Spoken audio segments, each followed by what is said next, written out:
class. In the last video, we discussed the relationship between income and consumption. Today, we are going to analyze how savings and income are related. What people will do if they have excess of income over consumption expenditure? They will save the excess income, right? So, saving is that part of income which is not spent on current consumption. In other words, saving is the excess of income over consumption. Saving function refers to the relationship between income and saving. Symbolically, it can be expressed as S is equal to function of Y. Saving is the difference between income and consumption. Saving and income are positively related. That means when income increases, saving also increases. Propensity to save refers to a schedule which shows different levels of saving at different levels of income. Keynesian theory of saving function is having certain features. Firstly, saving can be negative at zero or low level of income. Then the second feature is when income increases, saving also increases. But the increase in saving is less than the increase in income. Students, in the last class, we have studied the consumption function equation. Do you remember that? C is equal to A plus BY. Likewise, saving function also can be expressed in the form of an equation. S is equal to minus A plus 1 minus BY, where minus A is autonomous saving or dissaving. Autonomous saving is the amount of money required to finance autonomous consumption. We have already studied the definition of autonomous consumption. It is the consumption expenditure at zero level of income. For example, if autonomous consumption is 50 crore rupees, then autonomous saving will be minus 50 crore. 1 minus B is propensity to save. B is marginal propensity to consume. 1 minus B is marginal propensity to save. That relationship we will study later. And Y is the level of income. Actually, this saving function equation is derived from the consumption function equation. So, you all know that saving is the difference between income and consumption. S is equal to Y minus C. Instead of C, here we have used the consumption function equation. So, Y minus A plus BY. A plus BY is the consumption function equation. So, we can write like this: Y minus A minus BY. By rearranging the equation, we get S is equal to minus A plus 1 minus BY. So, what is the saving function equation? Saving function equation, S is equal to minus A plus 1 minus B into Y. Now, with the help of this schedule, we can understand the nature of saving function. Initially, when consumption expenditure is greater than income, saving is negative. At 100 crore rupees, saving is 0 because at this level, consumption is equal to income. And after that, consumption expenditure is less than income. So, there is positive saving. From this table, it is clear that when income increases, saving also increases. That means the direct relationship between saving and income is very clear from this table. In this diagram, SS is the saving curve. The saving curve starts from the negative segment of y-axis. It indicates negative saving at zero level of income. Saving curve has an upward slope. It shows the direct relationship between saving and income. Saving curve cuts the x-axis at point E. At this level, saving is equal to 0 and this point is known as break-even point. Saving is 0 at this level because consumption is equal to income. To the left of the break-even point, saving is negative because consumption expenditure is greater than income. And to the right of the break-even point, there is positive saving, means income is greater than consumption. To the right of the break-even point, there is positive saving because income is greater than consumption. As in the case of consumption function, saving function also is of two types, which are the average propensity to save and marginal propensity to save. Average propensity to save is the ratio of total savings to total income in an economy. It can be calculated by using the formula APS is equal to S by Y. If Y is equal to 100 crore rupees and saving is 70 crore, calculate APS. So, we can calculate APS like this. The information given here is income is 100 crore and consumption is given here. Consumption is given here as 70 crore rupees. So, we have to calculate APS. First of all, we have to find out saving. How we will find saving? Saving is S is equal to Y minus C. What is the income here? So, 100 minus 70 is equal to 30 crore rupees. So, saving is 30 crore rupees. How we will calculate APS? APS is equal to S by Y. What is S? 30 crore rupees is the saving divided by, what is the income level? It is 100 crore rupees. So, 30 divided by 100 is equal to 0.3. What does it mean? 30% of the income is saved. Now, let us understand the features of APS with the help of this schedule. First feature, APS can be negative. When it will be negative?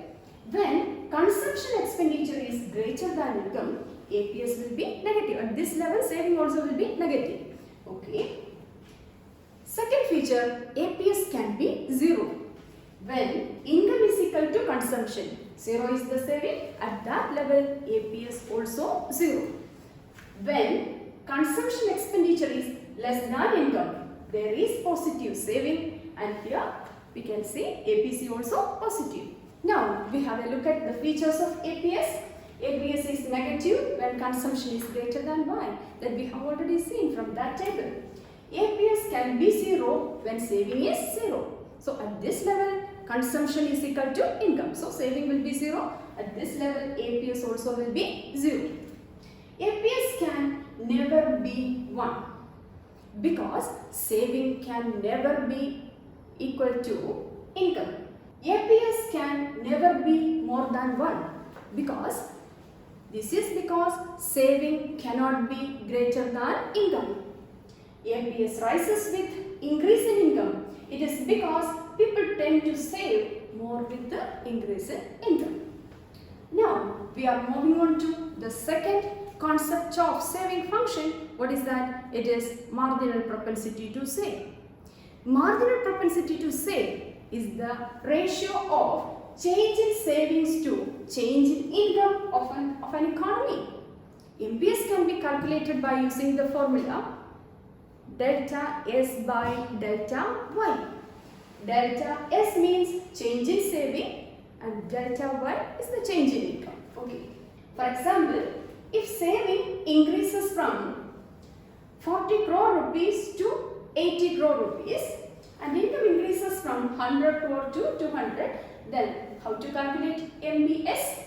MPS is equal to, what is the formula for calculating MPS? MPS is equal to delta S by delta Y. That's equal to 80 minus 40 is the change in saving divided by, we have to find out the change in income. So the new level of income is 200 minus initial level of income, that is 100, So that's equal to 40 divided by 100, 0.5. That means 40% of the changed income is used for saving. Now let's study the features of NPS. NPS varies between 0 and 1. According to Keynes, the value of marginal propensity to save lies between 0 and 1.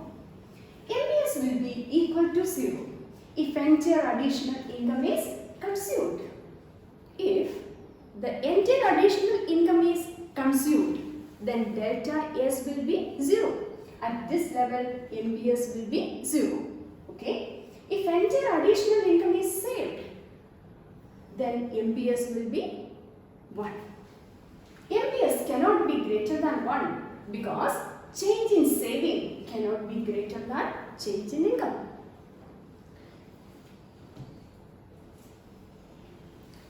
Now, we can understand the relationship between APC and APS.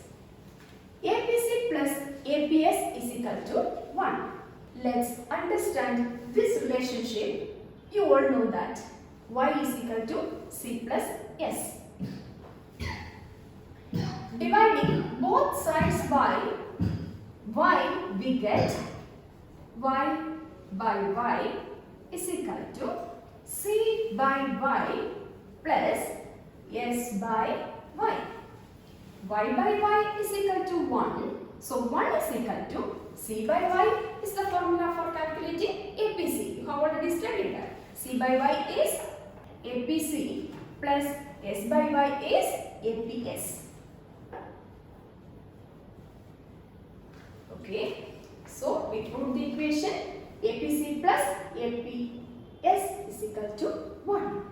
So how to calculate APC from this? APC is equal to 1 minus APS. Likewise, APS is equal to 1 minus APC. Okay students, let's understand the relationship between MPC and MPS. From this equation, MPC plus MPS is equal to 1. We have already seen that income is equal to consumption plus saving.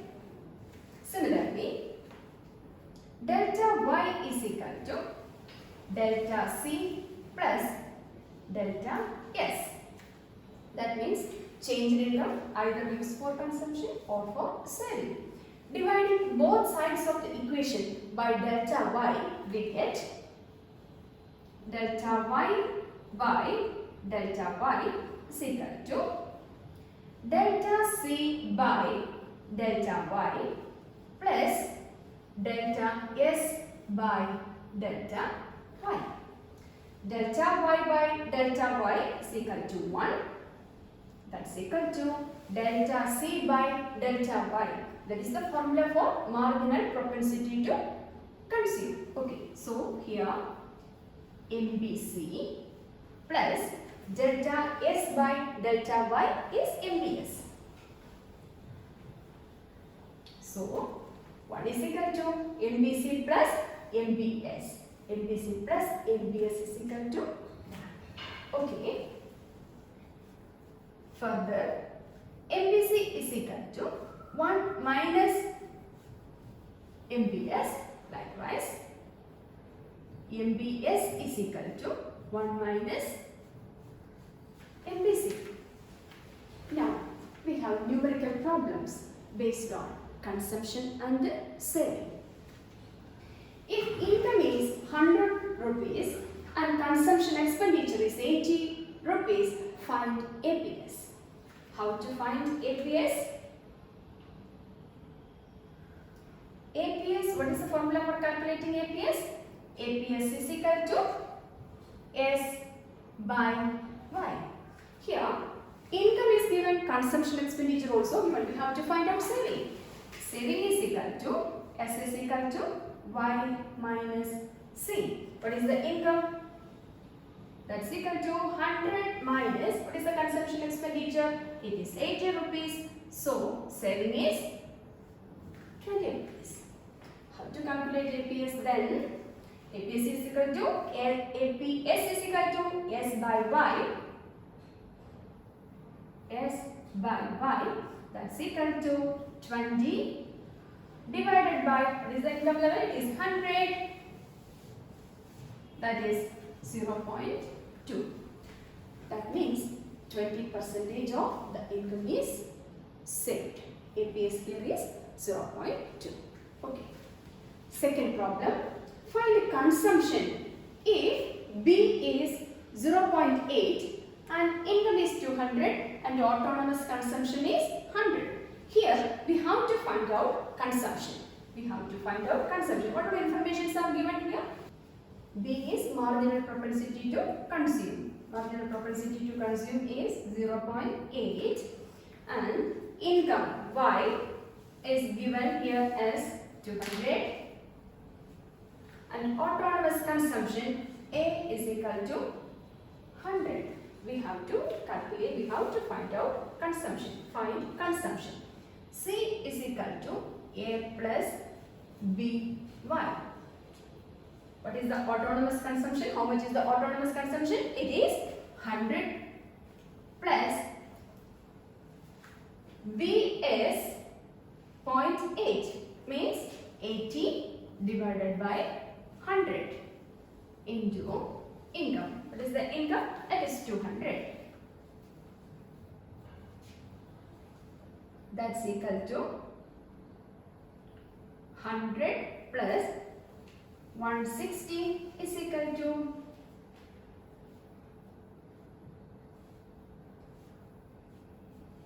260 rupees.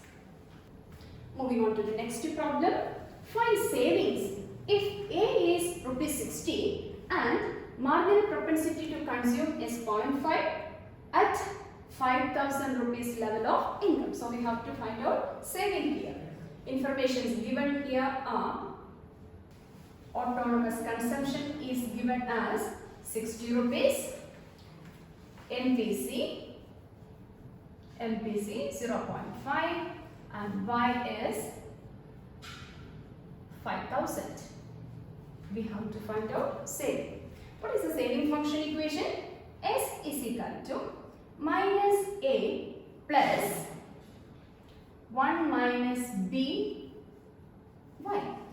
Here autonomous consumption is given as 60. So minus 60 plus 1 minus B. MPC is given here as 0.5. So 1 minus B is, MPC is B. You all know that. Okay. 1 minus B also 0.5. That can be written as divided by 50 divided by 100 into the income level. What is the income level? It is 5,000. Okay. That's equal to minus 60 plus 2,500. That's equal to 2,440 rupees. So saving at this level of income is 2,440 rupees.